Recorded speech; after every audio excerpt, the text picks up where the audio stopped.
কি হলো? নামুন শ্রেয়া, নেমে এসো। কিছুতেই না। হোয়াট? দেখো নীল, আমি তোমার অনেক অত্যাচার সহ্য করেছি, আর না। দেখো, এখানে এইভাবে সিন ক্রিয়েট করো না। এখানকার লোকেরা শুনলে ভাববে যে আমরা স্বামী স্ত্রী, আমি তোমার উপর টর্চার করি, জোর করে এখানে এনেছি। দেখো, ডোন্ট ক্রস ইওর লিমিট। শোনো, এইসব ছেঁদো কথা না আমি অনেক শুনেছি। দেখো, সারাদিন খাটাখাটনির পর এরকম জোর জবরদস্তি আমার একদম ভালো লাগছে না। নাও। নীল, তুমি গাড়ি ঘোরাবে না আমি চিৎকার করে লোক ডাকবো? কি ব্যাপার? রূপসার সম্পর্কে ভয় ভীতিটা একটু কমে গেছে মনে হচ্ছে। তুমি জানো আমি ওর কি ক্ষতি করতে পারি? যা খুশি তাই করো, আমার তাতে কিচ্ছু যায় আসে না। অন্যের জীবনে সুখ আনতে গিয়ে আমি নিজের জীবনে অন্ধকার ডেকে আনতে পারবো না নীল।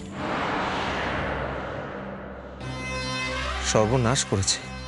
ব্যাপারটা তো গন্ডগোলের মনে হচ্ছে। না না, আর বাড়াবাড়ি করাটা ঠিক হবে না। একবার হাতছাড়া হয়ে গেলে। বৌদি বৌদি বৌদি, তুমি না। আরে বাবা, আমি মজা করছি, ইয়ার কি মারছি। তুমি ইয়ার কি বুঝতে পারছো না? কি আশ্চর্য বৌদি,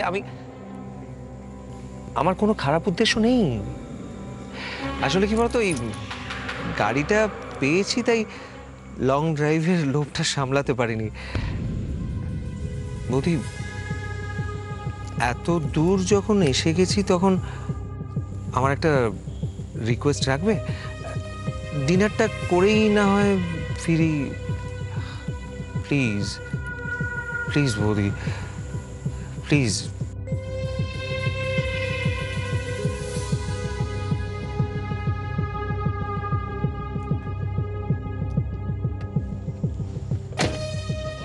বহু পুরনো কায়দা, কিন্তু কি সহজেই মানুষ খেয়ে যায়।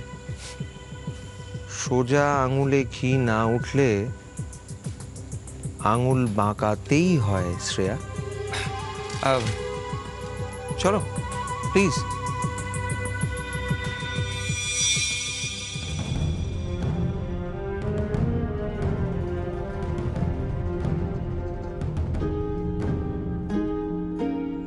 শোন না রূপম, শোন, বাবার উপর রাগ করে থেকে ভুলভাল সিদ্ধান্তগুলো নিস না। তুই যদি কোম্পানিটা ছেড়ে দিস তাহলে কত লোকের কত আনন্দ হবে, মজা হবে জানিস? সেইটা দেখার জন্য তো কত লোক বসে আছে। কি বলবো বলো? বাবা মাঝে মাঝে এমন সব সিদ্ধান্ত নেয় যার মধ্যে কোনো কোনো যুক্তি থাকে না, আর প্রথমে সেইটা আঁকড়ে ধরে বসে থাকবে, তারপরে আবার সেইটাকে নিয়ে আফসোস করবে। বুঝিসই তো সব। বাবার উপর রাগ করে থাকলে চলে? আরে মানুষটাই তো খামখেয়ালি। এখন তুই যদি রাগ করে তার পাশে না থেকে সরে যাস তাহলে তো সে আরো ভুলভাল করবে। মানুষটার বয়স হচ্ছে, সেটা তো বুঝতে হবে। মা, আমি এই কথাটা বাবাকে বলেছিলাম, এখন বাবা শুনলো না সেটা। দেখ রূপম, তোর বাবা তোকে যতই বকুন, তার পাশে থেকে তার ঠিকটা ভুলটা যদি তুই সবসময় ধরিয়ে দিস তাহলে আখেরে তো কোম্পানিটারই ভালো হবে, তাই না? মা, আমি না সব সময় সেই চেষ্টাটাই করি, কিন্তু এইটাই তো বাবা আর ছেলের সুস্থ সম্পর্ক। তবে তোকে কিন্তু রূপম আরেকটা ব্যাপারে একটা সিদ্ধান্ত নিতে হবে। কি ব্যাপারে বলো? দেখ, একটা সন্তান ছাড়া না স্বামী স্ত্রীর সম্পর্ক কিন্তু অসম্পূর্ণ থেকে যায়। তাছাড়া আমাদের এই মিত্র পরিবারে একটা উত্তরাধিকারীর দরকার নেই? আসলে এই ব্যাপারে না আমরা এখনো কিছু ডিসাইড করিনি। আর কবে ডিসিশন নিবি বলতো? মা হিসেবে আমি তোর কাছে এইটুকু দাবি করতে পারি না? দেখ, যত তাড়াতাড়ি সম্ভব তুই আর শ্রেয়া এই ব্যাপারে একটা ডিসিশন নে তো। একটা বাচ্চা না থাকলে বাড়িটা খাঁকা করে তো। কোথায় সে চিৎকার করবে, চেঁচামেচি করবে, হামাগুড়ি দেবে, খেলে বেড়াবে। আমার কতদিনই স্বপ্ন বলতো যে আমার গোপাল ঠাকুর আমার ঘরে আসবে। মা, আমি বুঝতে পারছি তোমার সেন্টিমেন্টটা, বুঝতে পারছি।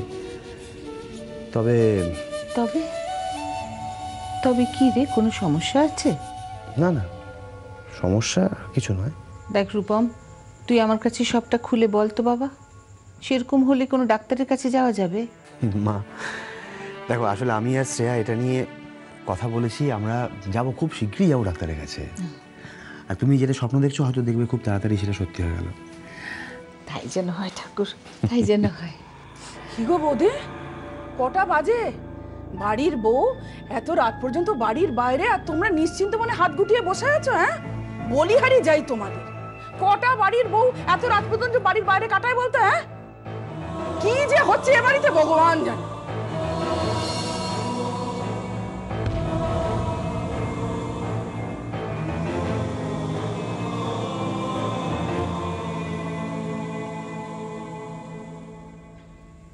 কত রাত হয়ে গেল, আর কত পরীক্ষা নেবে ভগবান তুমি আমার।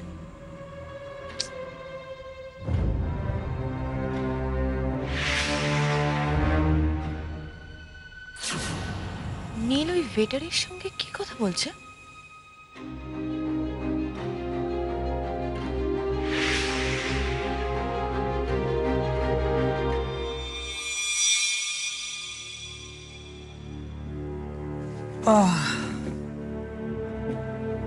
সরি। নীল, আমার কিন্তু প্রচন্ড দেরি হয়ে গেছে। আমি এখানে এক মুহূর্ত আর থাকতে পারবো না, আমাকে বাড়ি ফিরতে হবে। আরে আরে শান্ত হও, এত উত্তেজিত হচ্ছ কেন? আরে বাবা, বাড়িতে তো আমাকেও ফিরতে হবে। আচ্ছা, এই জীবনটা কিরকম রুটিন মাফিক হয়ে গেছে না? হুম, দেখো, বোর লাগে না তোমার? কি করে কাটাও সময়?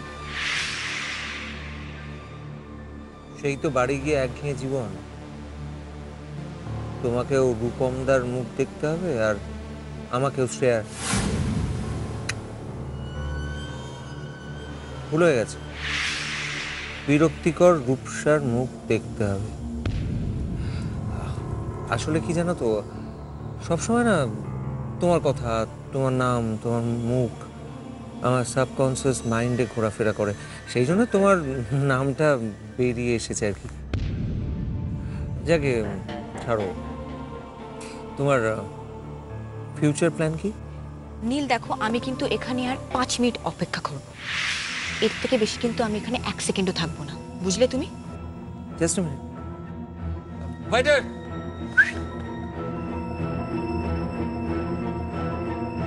Yes sir. কি ব্যাপারটা কি? কখন অর্ডার দিয়েছো? 5 মিনিটের মধ্যে সার্ভ করে যাও। স্যার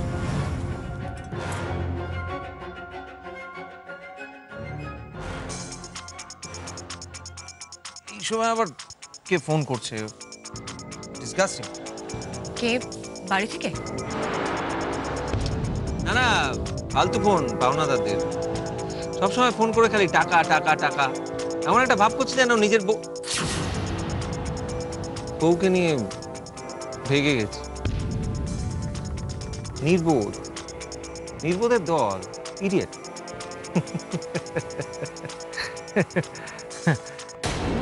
কি রে, ধরলো না ফোনটা? আমি তো এটাই বুঝতে পারছি না, নীল ফোনটা রিসিভ কেন করছে না? আমার কিন্তু ভীষণ ভয় করছে বাবা। শ্রেয়ার কোনো আপদ বিপদ ঘটলো না তো? ঘটবে না? বিপদকে যদি বরণ করে ঘরে তুলতে ভালোবাসো, কার সাধ্যি তাকে আটকায়? না পিসিমণি, তুমি কি বলতে চাইছো বলো? বলবোটা আবার কি রে? বলবোটা কি? বাড়ির বউকে এতটা লাই দিয়ে মাথায় না তুললে আজকে এই দিনটা আমাদের দেখতে হতো। আচ্ছা পিসিমণি, তোমাকে দেখলে আমার এত ইরিটেশন কেন হয় তুমি জানো? কিছু কিছু মানুষ থাকে জানো তো, যারা সামনে এসে যদি হাসি মুখে দাঁড়িয়ে থাকে তাহলে না গাটা রেডি করে। আমি জানি না আমার কত কত জন্মের পাপ যে তোমার মতো মানুষের সঙ্গ লাভ করতে হচ্ছে। তোমাকে যদি ছুঁড়ে আবর্জনায় ফেলে দেওয়া হয় তুমি ঠিক এসে জুটে যাবে না? রূপম, শ্রেয়ার খোঁজ করার চেষ্টা কর না। পিসির সাথে কি ধরনের কথাবার্তা এসব? না দেখো, এই টেনশনের সময় অসুস্থ মহিলার সঙ্গে এর থেকে ভালোভাবে কথা বলা আমার পক্ষে সম্ভব নয়। তোদের মা বেটার ন্যাকামি না আজকে খুঁজবে। হে ঠাকুর, তুমি বিচার করো। আমার মনে দুঃখ দেয়া, এর ফল যেন ওরা হাতে নাতে পায়। আরেকবার ফোনটা করে দেখ না বাবা। আগে দিনের বেলাতেই বাড়িতে টিকি পাওয়া যেত না, এখন বোধহয় রাতটাও বাড়ির বাইরে কাটাবে। আহা হা হা। এই তুই চুপ করো তো, তোমাকে না ঘাড় ধাক্কা দিয়ে বাড়ি থেকে বার করে দেবো। বাজে মহিলা কথা। রবি, বাজে না বকে নিজের ঘরে যাও তো। আমাদের এই টেনশনের সময় না তোমার প্রেজেন্সটা ঠিক নেওয়া যাচ্ছে না একদম। শ্রেয়ার আক্কেলটাও কি বলতো, এত দেরি হচ্ছে, একটা ফোন করবে না? এটা তো ফোন করা উচিত ছিল। দাঁড়াও দেখছি।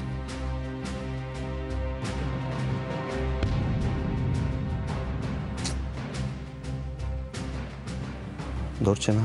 কিরে, ধরলো না ফোনটা? আশ্চর্য।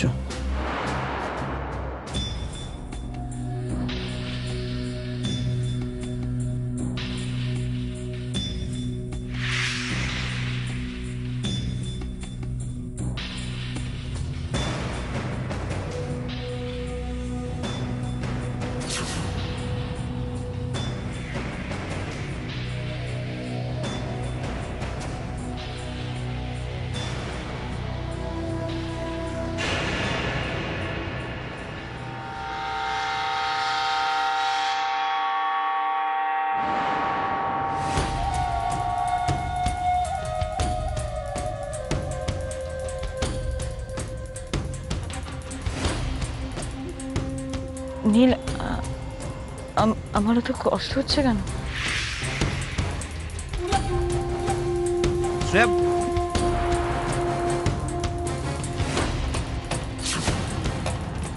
Yes, plan successful.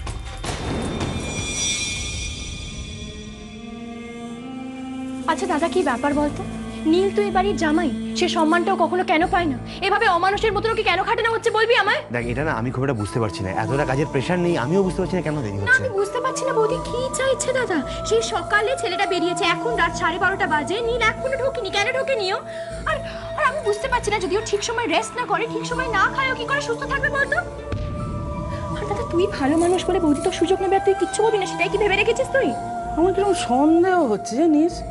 আচ্ছা, ওরা দুজনে মিলে অফিসের বাইরে কাজকর্ম করছে না তো?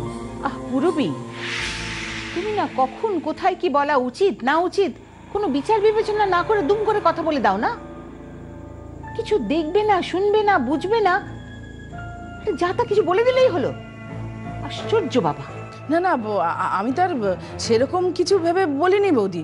বলছিলাম যে অফিসের কাজে হয়তো। তুমি চুপ করবে? কোনো কাজে আটকে গেছে, নিশ্চয়ই এক্ষুনি এসে পড়বে। প্লিজ মা, রাত 12টা অবধি যে কোনো অফিস খোলা থাকে সেটা তো আমার জানা নেই। আর আমার মনে হয় যে অফিসগুলো রাত 12টা অবধি খোলা থাকে সেগুলোতে ভালো কাজ হয় না, সবসময় খারাপ কাজই হয়। দেখো, হয়তো ওদের ফিরতে একদম রাত কাবার হয়ে যাবে। রবি, আমি বলছি তুমি চুপ করবে? চুপ তো আমি করেই আছি বৌদি। আমি একটু কথা বললেই তুমি আর দাদা ভেবে নাও যে আমি বেশি কথা বলছি।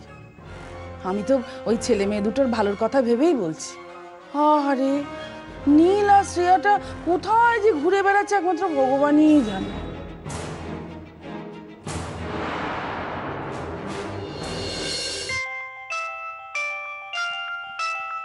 ইয়েস, এই জাস্ট তোমার কথা ভাবছিলাম। আমি ইচ্ছা করে তোমাকে ডিস্টার্ব করিনি, কারণ জানি তুমি পড়বে। আচ্ছা, তাড়াতাড়ি শুয়ে পড়ো কিন্তু আজকে। আর খেয়েছো তো? হ্যাঁ সায়ন, খেয়েছি। আমি বলছিলাম কি, মানে না না, আমি কিচ্ছু কথা শুনবো না। শোনো, তাড়াতাড়ি ঘুমিয়ে পড়ো। এক কাজ করো, হ্যাঁ, কাল সকালে তাড়াতাড়ি উঠে পড়ো, ইম্পর্টেন্ট নোটসগুলো দেখে নিও। আর 12টা থেকে পরীক্ষা শুরু তো, প্রথম দিন তাড়াতাড়ি যাওয়াটা বেটার। তুমি একদম টেনশন করবে না, আমি 10টার মধ্যে তোমার বাড়িতে পৌঁছে যাবো। সায়ন, এবার আমাকে একটু বলতে দেবেন প্লিজ? বলো। আচ্ছা, তার আগে আপনি বলুন, আপনি কিছু মনে করবেন না? মাইন্ড করব কেন? আচ্ছা, তোমার গলাটা এরকম মনে হচ্ছে কেন? Any problem? সায়ন, মানে কালকে না আমাকে মানে পরীক্ষা সেন্টারে আপনাকে নিয়ে যাওয়ার জন্য আসতে হবে না। পিক আপ করতে যাবো না? প্লিজ কিছু মনে করবেন না। দেখুন, আমি বুঝতে পারছি আপনার অদ্ভুত লাগছে, কিন্তু আমার হাতে তো কিছু নেই। মানে আসলে এত আগে থেকে প্ল্যান করে রাখা হয়েছিল, আর আমারও না মনে হচ্ছিল আপনার সঙ্গে যদি পরীক্ষা দিতে যাই তাহলে খুব ভালো হতো। আর আপনি যে পেনটা দিয়েছেন, আমি তো ওটাই ইনফ্যাক্ট আমি ভেবেছিলাম যে আপনাকে বলবো ওই পেনটার কয়েকটা রিফিল কিনে রাখতে। আমি তো সব কয়টা পরীক্ষা ওই পেনটাতেই দেবো ঠিক করেছি। হ্যালো সায়ন, কিছু বলুন। হ্যাঁ বলো। দেখুন সায়ন, আমি জানি আপনার কতটা খারাপ লেগেছে, খারাপ তো আমারও লাগছে, কিন্তু কি করব, বৌদি আসলে এসে এরকম সিন ক্রিয়েট করলো না, উল্টোপাল্টা কথা বললো। বাবা ঠিক করেছে বাবাই আমাকে পরীক্ষা দিতে নিয়ে যাবে। সায়ন, আপনি আমায় বেস্ট অফ লাক ঝিমলি। ভালো করে পরীক্ষা দিও। আচ্ছা তার আগে আপনি বলুন, আপনি আমার উপর রাগ করে নি। আমি তোমার উপরে কোনোদিন রাগ করতে পারি ঝিমলি? আর এখানে তো তোমার কিছু করার নেই। সায়ন, কিন্তু এখন থেকে আমি একটা কথা তোমাকে বলে রাখছি, তোমার যখন পরীক্ষা শেষ হয়ে যাবে একটা ফুল ডে তুমি আমাকে দেবে, আমরা এনজয় করব। ওকে? ওকে, প্রমিস। রাখছি, শুয়ে পড়ো। কি হলো, ফোনটা রাখুন। আগে তুমি রাখো। আচ্ছা কি মুশকিল, আপনি রাখুন না। তুমি আমাকে ছেড়ে গেলেও আমি তোমাকে ছেড়ে যাব না ঝিমলি, আমি তোমার অপেক্ষায় থাকবো। আচ্ছা এই কথাটা তো আমিও বলতে পারি। শুধু শুধু আমার সঙ্গে জেদ করে তুমি তোমার সার্ভিস প্রোভাইডারকে বড়লোক বানাচ্ছ। এবার রাখো। ওকে।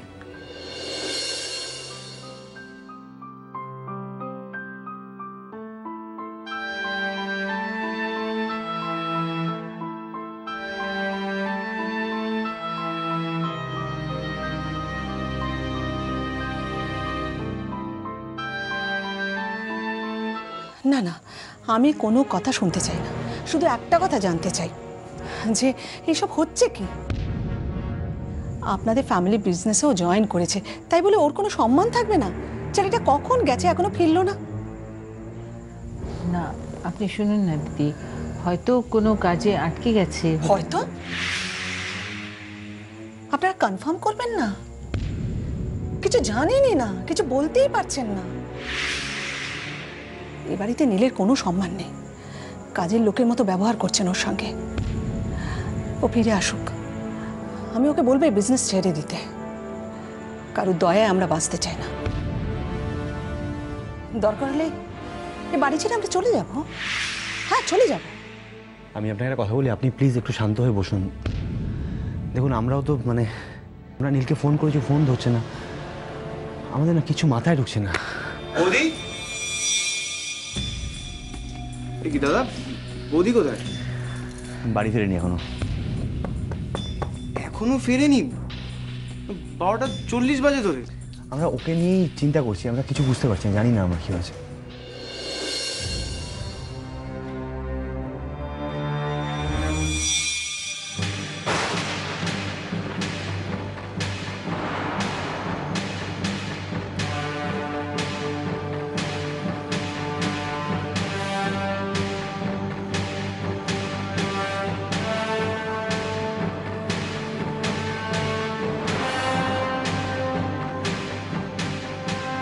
কি ব্যাপার, এত দেরি হলো তোমার? শ্রেয়ার কি হয়েছে? দাদা আমার মনে হয় এখন কথা না বাড়ানোই ভালো, ওর বৌদির রেস্টের দরকার।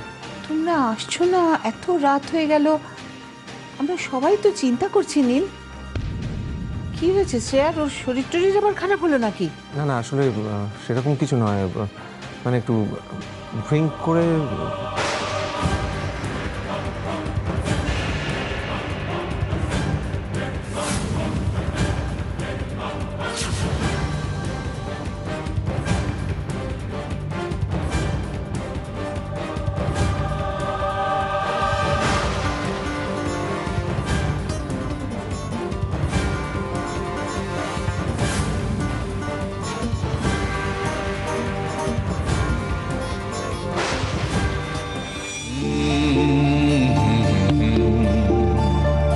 Mm-hmm.